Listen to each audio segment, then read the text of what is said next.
Okay, good afternoon. Today we will be learning one of the most important parasite, that is the trypanosomiasis. We have learned in the last lecture about the leishmania, and there is another from the same group, that is the trypanosoma, which causes the trypanosomiasis. Coming to the introduction, these are blood and tissue flagellates, both leishmania as well as the trypanosomiasis, and there are total 6 genera which are there in this group, of which 2 are more important, that is the trypanosoma and leishmania. We have already discussed about the leishmania. Now we will be discussing about the trypanosoma. If you look at the classification, any classification starts with the phylum.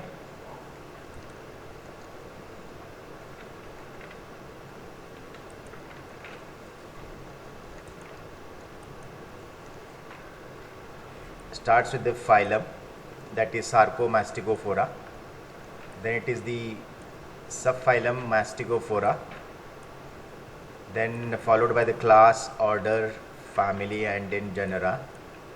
Kinetoplastidae, because we have seen in the previous lecture in the leishmania there is a kinetoplast, which is the thin fiber like structure inside the cell, and then the order is Trypanosomatida, and then family is Trypanosomatidae, and 2 important leishmaniasis and then trypanosomiasis. So these are the classification of both the parasites. So if you look at the general statement, they live generally in the blood and the tissue. So this is something which is unique for these parasites in the basically in the man and other vertebrates also, and they are also lying in the gut of the insect. Single nucleus is there, kinetoplast is there, and a single flagellum is there. We have seen this even in the leishmaniasis. They have a nucleus which is a round in structure, situated in the central part of the body. Then above that there is a kinetoplast, which consists of the parabasal body adjacent to the dot-like phleberoplast. I will show you the diagram in the next slide. Then it has a flagellum. Flagellum is a thin hair-like structure, originates from the blepharoblast, which comes out of the cell, and it is hanging. Then axoneme, portion of the flagellum inside of the body, and outside the body is undulating membrane. So probably if you remember, this is how the parasite is there. This is the axoneme, and this is the phleberoplast, and here somewhere it is the nucleus. This axoneme extends outside, and which is undulating. That means it is touching to the body of the parasite. That is why it is also called as undulating membrane, and this is nothing but a flagella only. How do you demonstrate these parasite is by Romanowsky-Wright stain, Giemsa stain, and then Leishman stain. So Leishman stain is the commonly used stain for the demonstration of these parasites. Multiplication takes by binary fission, and this binary fission is also there in the bacteria. Okay, simple that these organisms multiply and they divide the whatever organisms are there into equally. Okay, like we have seen in the bacteria. So they divide by binary fission, and there is no sexual cycle. This is something which is unique to these organisms.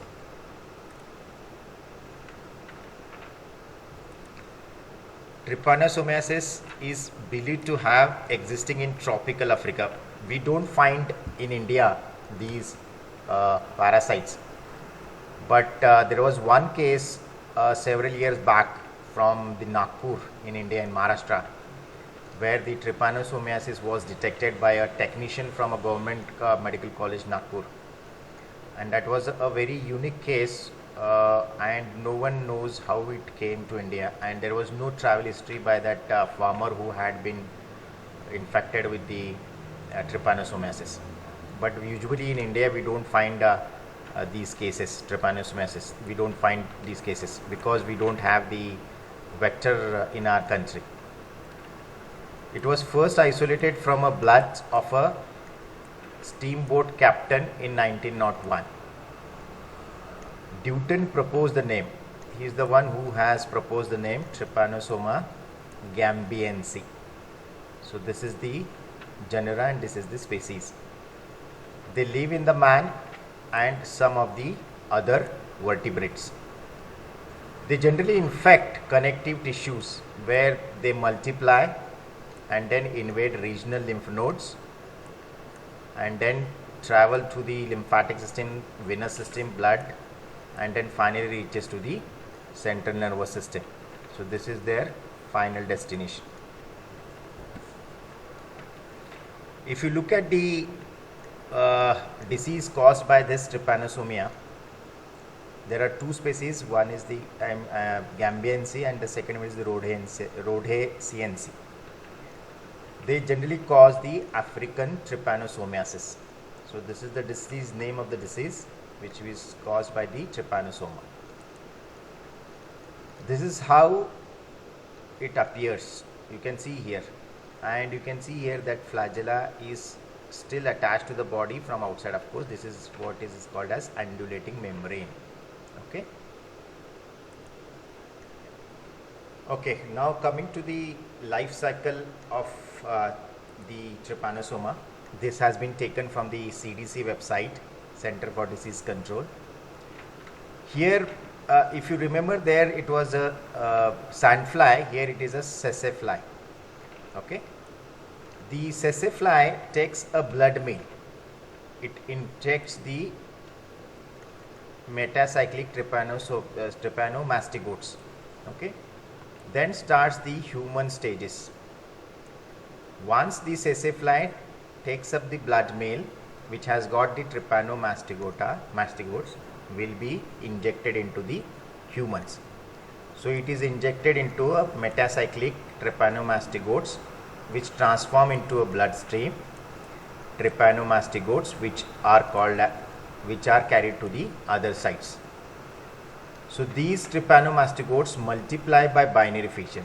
When they enter into human host, they multiply by binary fission in various body fluids such as blood, because they travel through the venous system, lymphatic system, and then reaches to the spinal fluid also. So all these fluids will have the trypanomastigotes because of the binary fission.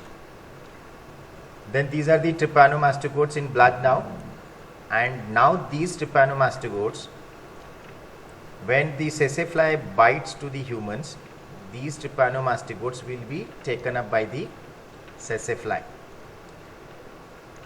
Their bloodstream trypanomastigotes transform into procyclic trypanomastigotes in the sassafly, and where they transform in the midgut of the sassafly. Procyclic trypanomastigotes multiply by binary fission. Again, they multiply with the help of binary fission.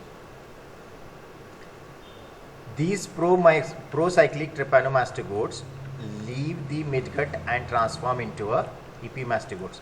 So first, what is it? Trypanomastigote converted into procyclic trypanomastigotes, and then now it is converted into epimastigotes. And these epimastigotes multiply in the salivary glands of the sassafly, and whenever they transform into a metacyclic trypanomastigotes. And what happens when these sassafly, they again try to take the blood meal, they inject the metacyclic trypanomastigote into the humans. So this is how the cycle continues. This is called as the life cycle. Okay. Generally, if you look at it, there are signs: infective stage and diagnostic stage. So this is the infective stage, the adult trypanomastoid. Okay.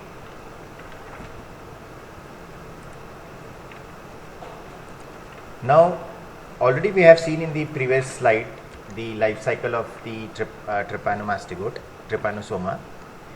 Generally, there are two hosts. One is the man from the vertebrate host, and invertebrate host it is the sassafly. There it was the sandfly.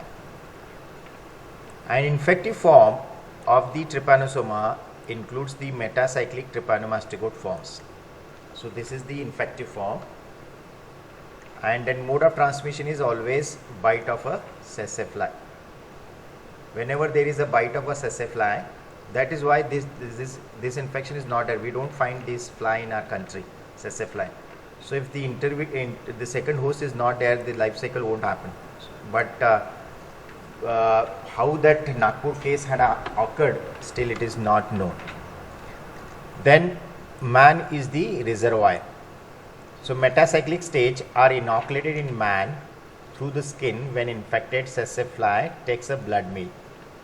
Whenever there is a bite by the sassafly for a blood meal, this metacyclic stage is inoculated into a man, which transform into a slender forms asexually and become stumpy, which are then ingested by sassafly during blood meal.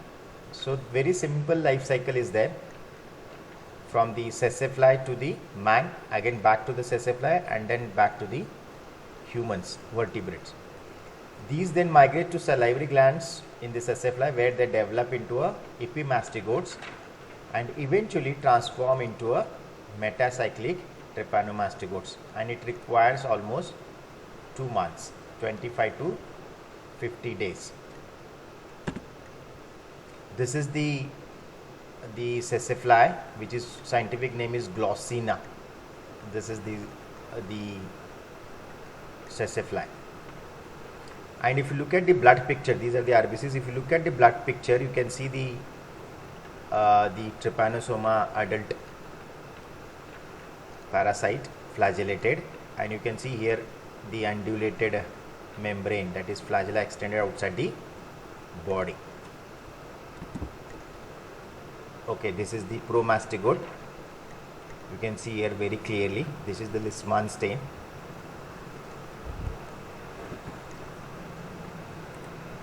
The pathogenicity and the clinical features includes, the disease is called as African trypanosomiasis. Name itself tells it is more common in the African countries, so they causes the African trypanosomiasis.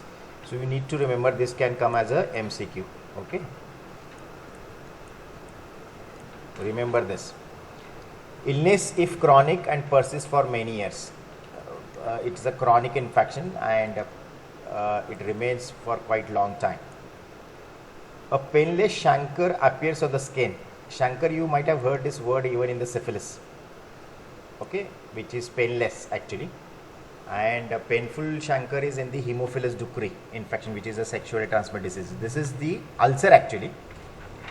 Painless chancre appears on the skin at the site of bite. Whenever the sassafly bite to a human, there the patient experiences a painless chancre, and then what happens? It starts with the intermittent fever. So it could be taken as a malaria also sometimes, because malaria is also having the intermittent fever. Systemic trypanosomiasis without CNS involvement is stage 1 disease. So in the initial stage, the central nervous systems are not involved. Okay, that is the initial stage. Means what? When the sassafly bite, they form a painless chancre, and then later on, through the lymph nodes, lymphatic system and blood system, it reaches to the central nervous system. Here this hepatosplenomegaly and lymphadenopathy is common. Okay, and then followed by the myocarditis.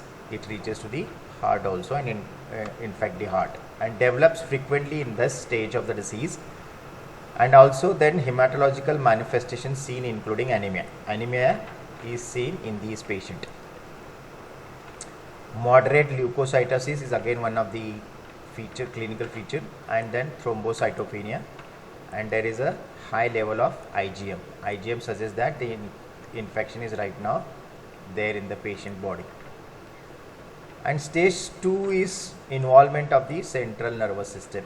Once the primary stage overs, then it travels to the central nervous system, and then sleeping sickness starts.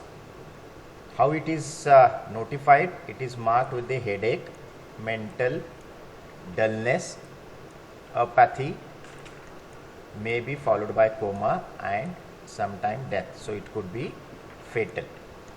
First is this first stage disease where you don't find all these symptoms. You will only see the painless chancre. After that, what happens?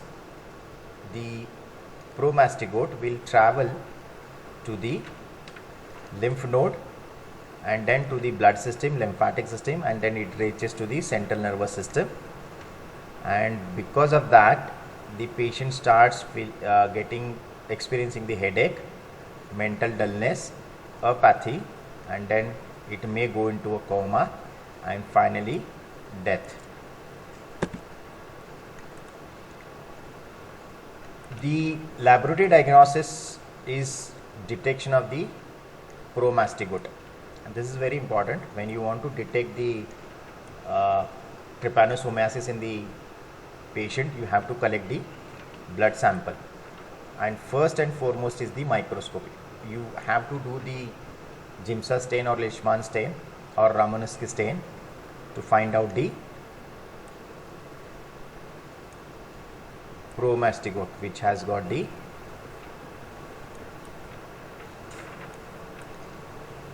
okay. So this is how you will have to find out these undulating membrane and then promastigote body. You can also cultivate the trypanosomia in the Venman's or Taubes medium. So this is the parasite which can be cultivated in the artificially in the lab. Of course, when the central nervous system is involved, that time the CT MRI are helpful in finding out the infection. And one of the easiest way of diagnosis is the serodiagnosis, that is the serologic anti-antibody reaction. So what do we do in that? We detect the antibody by various methods: indirect hemoagglutination, indirect immunofluorescence, enzyme linked immunosorbent assay, complement fixation test, and you can also detect the antigen. So you can detect the antigen or you can detect the antibody. So both are useful in detecting the trypanosomiasis infection. Of course, this is if you don't get anything in the microscopy, you can go for a serodiagnosis. And antigen can be detected by the ELISA. So ELISA is available for even antibody as well as the antigen. Molecular diagnosis is also possible with the help of PCR, polymerase chain reaction. There are certain other laboratory diagnostic methods which are includes the animal inoculation, blood examination for the anemia, as we have seen that the patient might suffer from the anemia, that is the decrease in the hemoglobin, and raised ESR. This is a very crude method because majority of the infection shows the elevated ESR. Okay, so always whenever infection is there, then ESR is raised. So that is the indicative of the infection. And anemia, of course, will also. These are the indirect evidence of trypanosoma. They will not give you the direct evidence of the trypanosomia. Direct evidence is the microscopy by detecting the promastigote. Now coming to the treatment of the trypanosoma infections. In the earliest, there are two species I have told you: Trypanosoma gambiense and Trypanosoma rhodesiense. Okay. In early stage and late stage, and in the relapses, again reinfection. Okay. Pentamidine is used for gambiense, suramine is used for rhodesiense, and in the late cases, if fluoromethane is used and melarsoprol is used in the rhodensis, and in the rhapsoses melarsopril, and both are this is used for the both the trypanosoma. So this is all about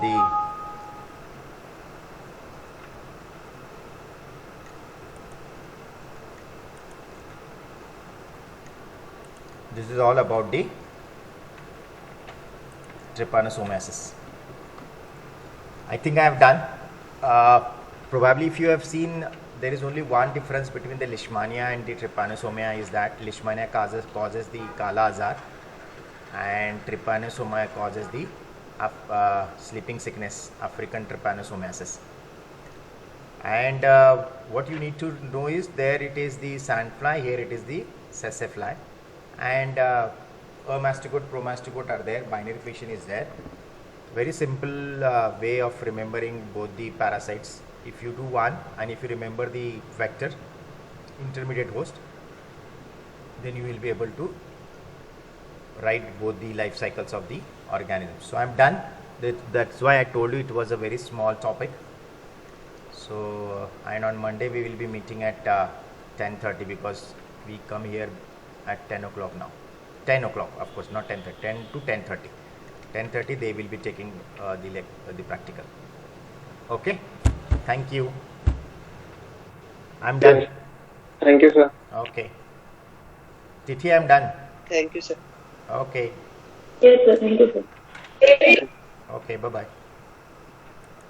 Bye.